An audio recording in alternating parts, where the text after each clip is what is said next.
homem branco, né? E nasci aqui em Belo Horizonte, fui criado em Brumadinho. Brumadinho é um lugar que está virando um não lugar, porque o empreendimento criativo transformou Brumadinho em um lugar de passagem, que é o Inhotim, que é um museu que eu gosto muito, admiro, acho que tem uma boa política de responsabilidade social, mas tem esse detalhe, né? Que inclusive encampou a igrejinha lá do Inhotim e ia derrubar a igrejinha, né? Porque os meus pais, como vários outros lá da comunidade, ajudaram a construir como a quermesse, né? Então, esse é um pouco de onde eu venho. E vim estudar em BH, estudei na UFMG, fiz economia, né? Para o tema que a gente debate aqui, uma pessoa que me marcou na UFMG, que talvez vários conheçam, é o Roberto Luiz de Montemor, né? Então, fiquei lá naquela economia que não faz conta, que é mais economia política, né? Que hoje muita gente tem muito receio de dizer que é a esquerda, né? Acho que essa é uma dificuldade que a gente tem hoje, ninguém pode ser de esquerda, direita ou o que for, né? As pessoas já rotulam e já criam uma dificuldade de discussão, né? Parênteses. Aqui tem muitas pessoas de negócios, homens de negócio, e eu falo e ensino para homens de negócio. Os homens de negócio mais capazes que eu conheço e os melhores intelectuais neoliberais que eu conheço, todos conheciam profundamente o pensamento de esquerda. Tá? Então, grave erro rotular e não ouvir, e tirar do debate, que é um pouco o que está acontecendo por aí. Né? E aí, fiz o mestrado em administração, fui expulso da UFMG, não defendi, não consegui terminar, né? Estava dando aula na PUC, né? E achava muito legal coordenar cursos de administração na PUC. Fui dar aula na PUC Betim, na época o reitor da PUC, o Padre Magela, disse: a pedagogia da PUC está falida, Betim tem que ser um centro de inovação, vamos trabalhar com uma pedagogia poderosa. A gente lia muito Boaventura de Souza Santos, pela mão de Alice, para poder construir um projeto pedagógico menos autoritário. E nessa eu achava muito legal ser coordenador e fui trabalhar muito e escrever pouca dissertação, fui jubilado. Aí depois já era professor da PUC, fiz o mestrado em Ciências Sociais na PUC, que na época tinha uma ênfase em gestão de cidades, né?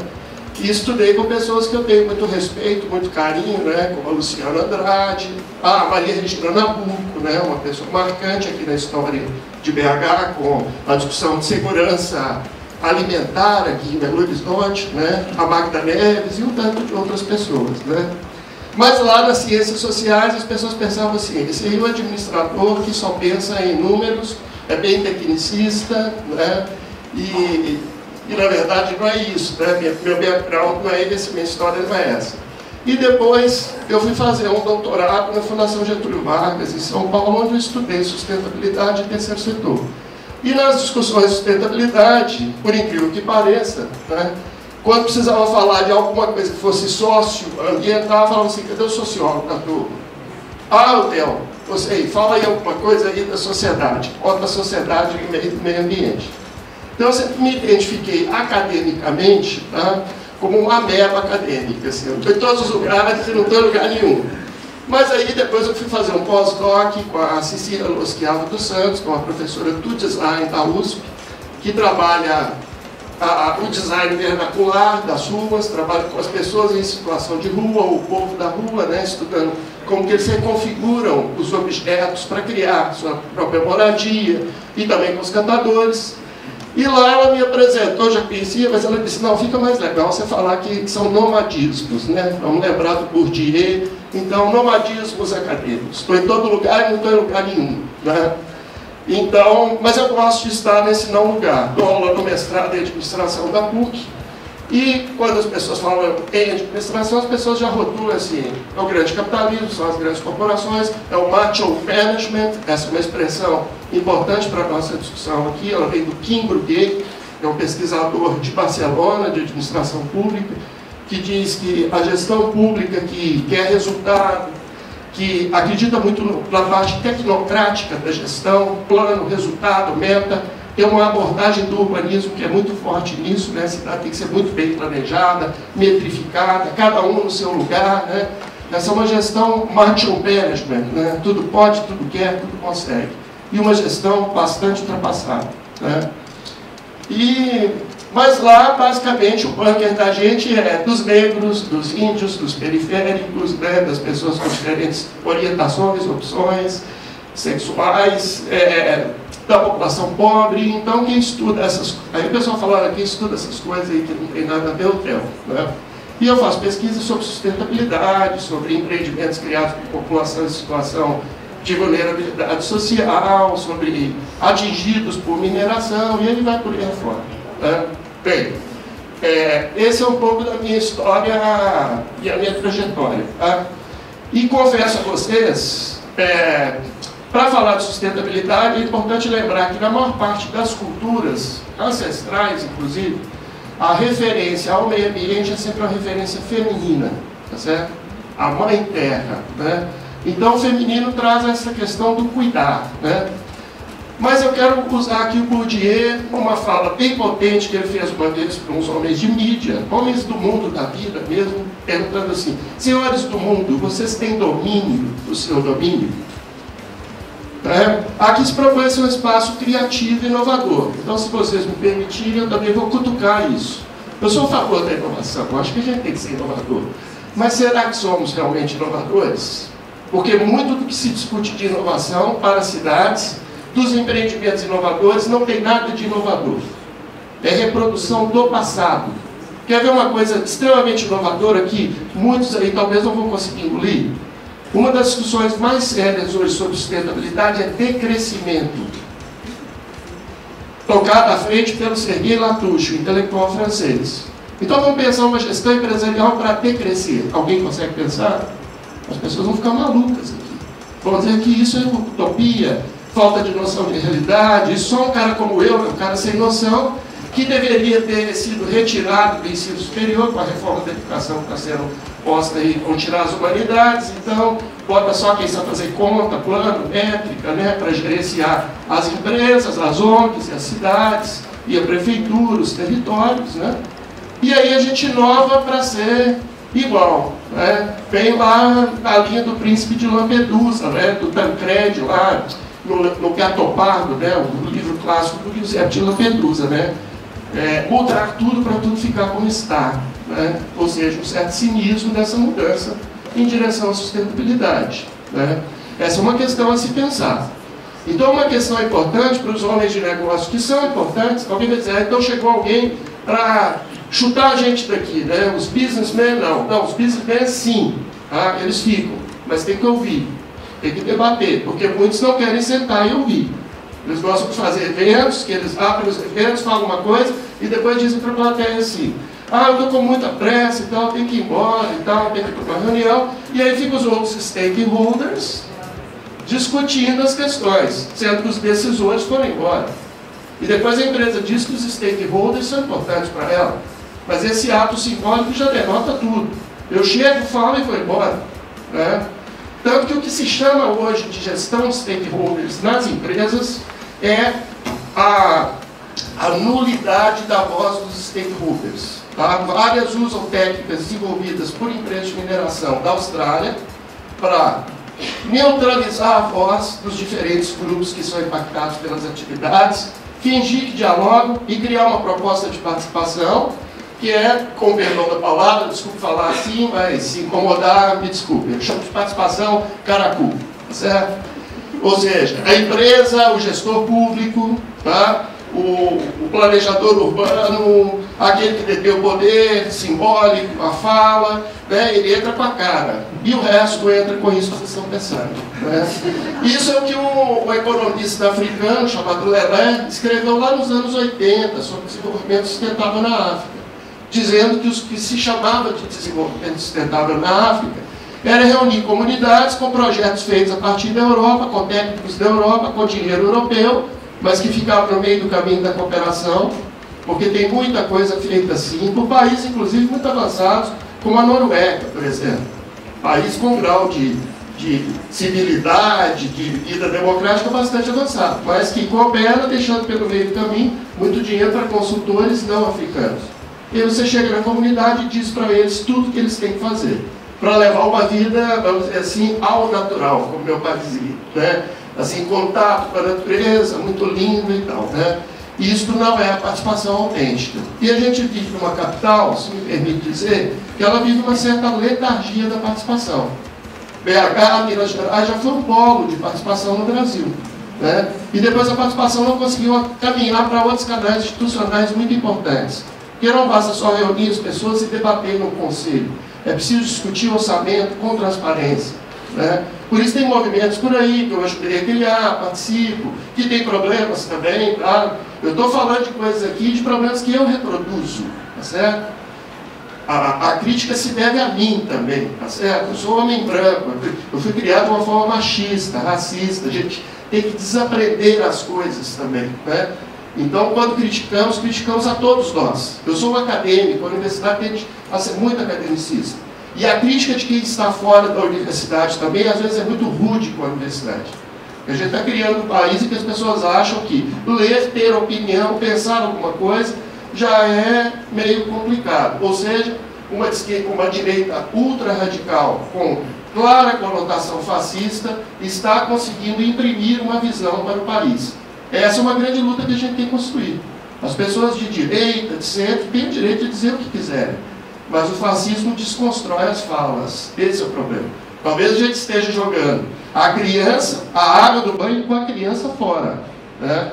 Então, falar em direitos humanos, né, como o pessoal aqui que defende as APACs, cada vez mais eu sou rotulado como amigo, né, dos manos, entendeu? O direito dos manos, né, que é assim que nos chamam. Quer dizer, quem é o crápula social sou eu, porque eu defendo as APACs. Eu sou contra a militarização da polícia, quer dizer, eu que sou maluco, né? Então, esta fala precisa ser desconstruída. Senão a gente vai dialogar com um grupo aqui, ó. Esse é um grupo importante, mas não é a maior parte da população de BH que está aqui. Então, como é que a gente cria um discurso que ultrapassa esta sala aqui, né? Mas vamos voltar lá nos projetos de participação da África, então, né? E em Minas Gerais e BH. Um desafio, então, é democratizar também o acesso ao orçamento público, ao que se gasta nos territórios, né? Os territórios são gerenciados de forma desigual, né? E a percepção das pessoas a partir do problema ambiental é desigual a partir do lugar em que elas estão, né?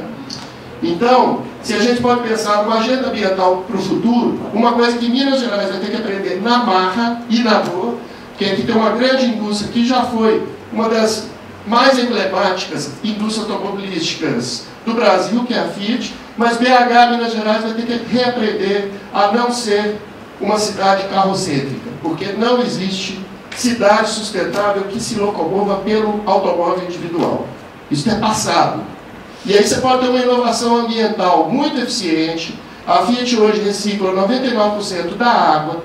Ela tem um parâmetro de eficiência superior a qualquer família aqui, porque é muito fácil também, eu como cidadão, né, ficar falando das grandes empresas. E dentro da minha casa eu reproduzo um padrão de senzala, de entregada, disso, daquilo, daquilo outro, né? Então a Fiat dá um exemplo, né? Só que o caso da Fiat não resolve o problema da gestão da água em BH. Porque essa questão, como a vereadora colocou, é sempre coletiva, né? E aí que está o problema. Se a gente amplia muito a produção, a gente amplia a emissão de carbono, mesmo com os produtos sendo mais sustentáveis. Então essa é a contradição. Vai ter que se consumir menos para distribuir melhor o consumo. Talvez tenha que se produzir menos para gerar mais riqueza, e uma riqueza que não é só medida pelo PIB, não é só econômica. Todo mundo já sabe disso, não sabe? Mas os economistas como eu, né, são muito poderosos. Eles trabalham a partir dos números e sempre na televisão vem alguém falar do PIB, né, e quase nunca do IDH. O IDH de vez em quando, né? Parece uma notícia aqui e outra lá. E PIB não mede nada, né? O Katrina fez aumentar o PIB de New Orleans, porque você destruiu toda a infraestrutura e teve que reconstruir a cidade. Então PIB não é medida, né? Agora eu pergunto a vocês, senhores do mundo, vocês das universidades como eu, a gente ensina o aluno a medir performance energética? Nos cursos de economia tem balanço energético? Não tem. Então a gente está colocando disciplinas de sustentabilidade, de direitos humanos, quando deixa de colocar aqui e acolá, e a gente não está fazendo a lição de casa mais importante. A gente não está educando as pessoas para pensar em parâmetros, um minuto, né? Não econômicos. Então, sintetizando, a cidade sustentável, eu acho que ela pode existir, mas a gente está no caminho todo errado. Tá? E se a gente não descobrir que a gente está no caminho errado, vai ser aquele efeito do sapo mesmo, bem comum, né? Bem recorrente essa metáfora aí, mas é o sapo fervendo dentro da água e depois é que ele percebe que está em evolução. Então a cidade de mobilidade é a cidade do transporte público. Inclusive transporte público que pode ser gratuito. Tem mais de 50 cidades no mundo, de sociedades avançadas, de médio porte em desenvolvimento, sociedades que foram capitalistas, sociedades que não foram capitalistas, que têm transporte gratuito. A economia da partilha é outra forma também de inovação que se estabelece hoje e que desafia o modo tradicional de se fazer negócio. Essa é outra forma também de se pensar o econômico e outras bases. Porém, mesmo sem querer, as grandes empresas, quando se aproximam dos pequenos, elas podem acabar destruindo os pequenos. Tá? Então, muitas das coisas que se faz hoje na economia da partilha é um desserviço para a sustentabilidade das cidades. Uber é a economia da partilha. Você reutilizar os serviços, aumentar o tempo de uso do carro e tal, mas não é esse o caminho. Ele cria desigualdade social. Né? Ele cria graves problemas sociais. Não existe nenhuma sociedade que trilhou a sustentabilidade que não resolveu o seu problema de desigualdade. E o Brasil de hoje tem muita dificuldade de reconhecer a desigualdade. As pessoas até discutem pobreza, com um viés ainda muito paternalista sobre pobreza, um viés higienista, que é o que vigora na política pública de IDH, inclusive hoje, para lidar com a população da rua, em situação de rua, certo? E não descobrem que esta população é capaz de criar economias muito capazes, como é a história dos catadores, cujo um grande exemplo nasceu aqui em Belo Horizonte com as Vale, né? Mas hoje os catadores estão ameaçados, eles estudam catação, eles estão ameaçados de ser expulsos da indústria de reciclagem, com pessoas no século XXI capazes de pegar um microfone, falando em nome da indústria, e chamar os catadores de vagabundos, de drogados, de ineficientes, de incapazes, sendo que ali está a inovação radical, certo? Ali que está a inovação radical. A sociedade vai ter que resolver o seu problema de segurança. E esse é um dos que mais me chama a atenção. A gente não consegue enxergar as boas soluções de segurança pública que a gente tem e a gente cada vez mais remete a solução de segurança pública para coisas que não é uma questão de garantia de direitos humanos. Tá? Toda proposta instituída por alguns aí que tem muita visibilidade na mídia e que sensibiliza até pessoas com boa formação, né? Pessoas com doutorado, dizendo que botaram fulano lá, né? Propõe coisas super abstratas. Não existe lugar nenhum do mundo polícia que mata e que acaba com crime. Não existe uma estatística sobre isso. Então, a gente precisa construir cidades inteligentes. E cidades inteligentes é aquela que a gente pode olhar para além da nossa experiência cotidiana no urbano. Né? E o grande desafio é o quê? As pessoas de periferia, de vilas, favelas, os jovens negros, enxergam uma cidade, vivem em uma cidade. A classe média vive em outra cidade. As pessoas ricas dos condomínios vivem em outra cidade. Né? E muitas vezes tendem a rotular, já estou terminando, tá? Desculpa, eu falo muito, viu? Desculpa, gente. As pessoas com mais posses na sociedade, elas tendem a rotular os mais pobres como responsáveis pelos problemas ambientais. Okay? Porque você passa perto de um aglomerado, de uma vila, vê muito lixo, vê um rio todo poluído, então você enxerga aquele problema ali, ó, imediatamente. Isso é o que o Jeremy Riff chama de mal quente, assim. Mal quente no sentido assim, ele é cotidiano. Você enxerga e fala, olha, ali tem um problema. Né?